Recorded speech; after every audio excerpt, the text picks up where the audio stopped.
Now, it takes 18 to 36 hours for food to get from here to here. Hey y'all, it's Sara. So I'm here, really special day, because today I'm going into my vet's office to do a video with my exotic vet, Dr. Cleary. I have Prim with me. She's in our backpack here, and we're gonna go in.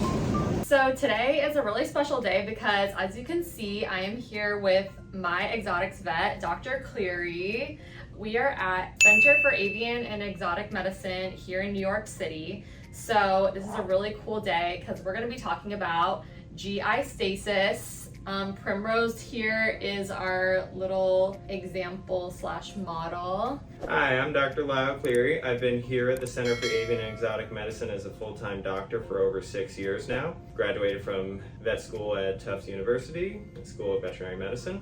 And I'm a native New Yorker, so this has been a hospital that I've been a part of since the Bush administration. I won't say which, though.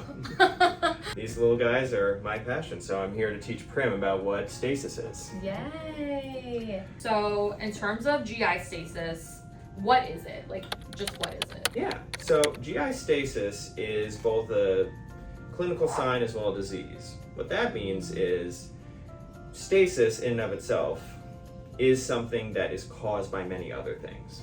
Okay. When we have a rabbit that's coming in who's not eating, pooping a little less, maybe a little finicky with only certain foods it's eating, the poops are getting smaller, that's a part of the spectrum of GI-stasis. Now that is something we both have to treat by replenishing the GI tract.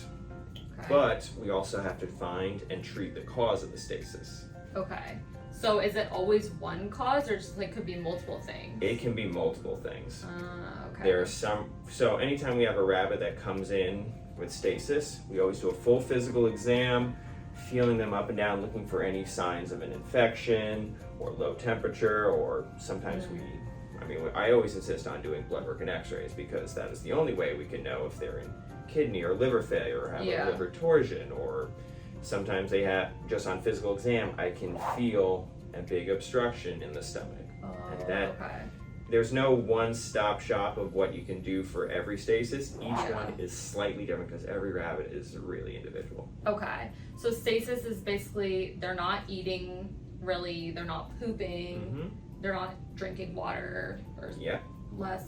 So for a rabbit like Prim, it's very, very, very important that she's eating a mostly hay-based diet. This is not those compressed hay cubes or treats with hay in it. This is full long stem hay, such as here. If we're talking about a food pyramid, the bottom, it goes hay, hay, hay, hay, pellets, greens, treats.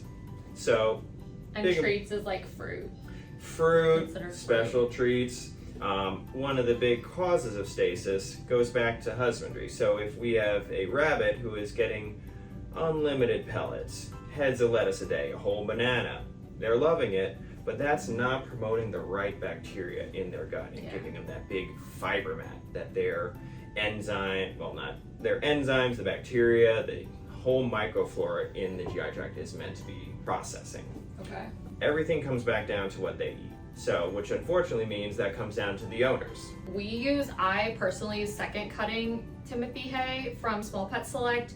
They also have first cutting and third cutting. First cutting is like their first cut, so it's like the most, like the roughest and like hardest to eat, like hardiest, and it doesn't have as much flavor. And then third cutting is like the last to be cut in the like season, and that one is like softer, has like more flower heads, and it's like greener, and it's like a little bit more flavorful. So like depending on your rabbit, it would be like we always say to try the different cuttings for different rabbits, because if your rabbit doesn't like their hay, like you automatically have to get a different one because they constantly have to be eating the hay. So you want them to like the hay that they eat.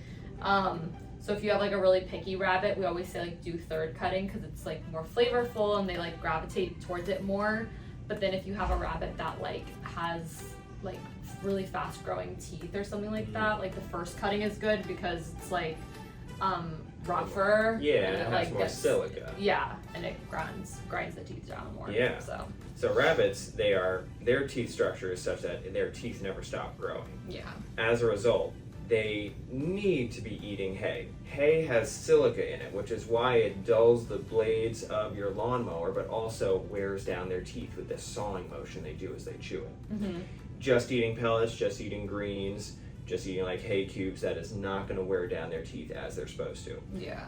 Without that, they are going to start getting dental disease, which is one of the many causes of stasis. Ah, okay. And then there's a random question, but in the wild, for like wild rabbits, do they eat hay? They eat nothing but grass. Grass. So, Okay. I mean, when you're looking at a freshly seeded lawn, Yeah. the first shoots of grass are those bright green ones. That's the plant trying to get all its leaves out before the tree cover comes and it can't photosynthesize. Okay. Those are, only around for like a week or two of the year. The rest of the year, you're thinking of a big overgrown field. That is some long, sinewy, very fibrous hay, not that like sugary, fast-growing stuff. Okay. So that's what they're supposed to be eating, and that's what Yeah. they do eat. Yeah. I mean, they might get lucky and find a little raspberry patch, and Yeah. they would love that, but that's going to be a very small part of the year. So they like naturally gravitate towards like grass, Yeah. not like That is- sugary, fruity. They'll take it, but that is what their body is meant to Okay. digest. And then in terms of like when should you be nervous for it? Like how many hours should you like take action? If I have a rabbit that's starting to eat a little less, we're getting smaller poops, Yeah. I would bring them in. You're starting to see a day where the poops are getting a little tinier, or maybe they're not finishing all their pellets, or they're failing the banana test is always a big thing. If we don't eat banana, or whatever our favorite treat is, we're worried. Okay. But if we're like truly not eating anything for like 4 or 6 hours, I would bring them straight 4 to to the 6 vet. hours. Okay, At cool. most. Every time they should be seen by a vet. I Okay. just saw a rabbit yesterday where owners tried to do things themselves and they gave a medication that actually hurt the rabbit more because they Okay. didn't do the blood work and the x-rays first. Yeah. So unfortunately that means, that is a trip into the vet, which, has cost and stress on everyone, Yeah. but it's really for their safety. Some of Okay. these medications are very specific. Yeah. So if we have something where the stomach is obstructed and we give a medication to make the stomach move, what Okay. happens? It just sits there. Okay. Or if there's an intestine that everything's pushing into and it's obstructed, Yeah. that's when we can get stomach and intestinal rupture. So, and then if we give an anti-inflammatory, that can cause stomach ulcers if there was a stomach ulcer behind the stasis. Okay. Or if there's kidney failure, that'll make kidney failure worse. So each of these tools is very important. Yeah. Controlling pain, motility, hydration, but you gotta make sure we're doing it right. It's like nighttime, you're far away from a vet, like you live in a rural area. What are you supposed to do for overnight? Yeah, so each one's gonna be different. There are some where, it's really worth that 2-hour drive to the closest emergency room. Yeah. Others, some rabbits we know they will go into stasis, there's fireworks, or they're just kind of stressed after their drive up there, wherever you are. Yeah. But some of the times we have encouraged them to walk around. Things that stimulate GI motility is movement, Okay. which, is why some Encourage runners... the rabbit to walk around, Yeah. not you holding the Exactly. rabbit.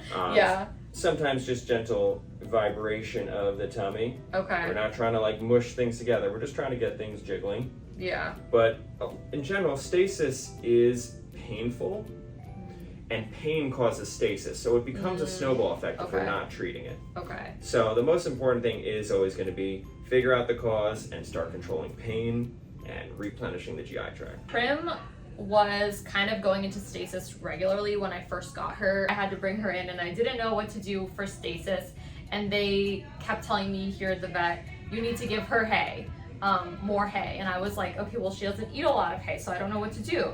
So someone recommended me Small Pet Select. I really don't even remember how I found it, but sorry, what? It's probably Anita. Anita, yeah.